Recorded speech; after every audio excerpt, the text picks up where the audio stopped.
in a war between India and Pakistan, two of the smallest nuclear powers, with only a few hundred weapons of about the size of the Hiroshima bomb, we might die as unintended consequences that the Indian and Pakistani generals never even gave us a thought about. My colleagues, Luke Oman and Alan Roebuck, calculated the spread of smoke after a war between India and Pakistan.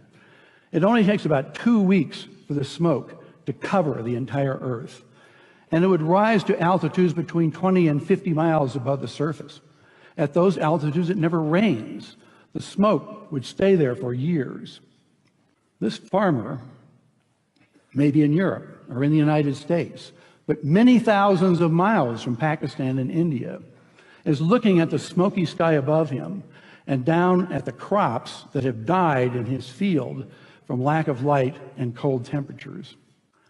It's estimated that in a war between India and Pakistan, that we would lose 10 to 40% of the yields of corn, wheat, and rice for years afterward because of the bad weather.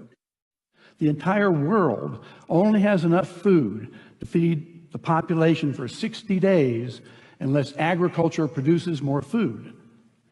Ira Helfand, a member of the Nobel Peace Prize-winning International Physicians for the Prevention of Nuclear War, has estimated that 1 to 2 billion people would die after a war between India and Pakistan of starvation. And after a full-scale nuclear war, temperatures would plunge below ice age conditions. We would be in a nuclear winter. No crops would grow.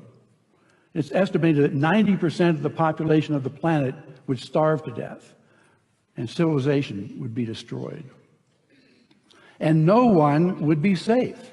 Not those in countries with no nuclear weapons, not those in countries that didn't participate in the war, and not those on the other side of the planet from where the explosions occurred. No one would be safe.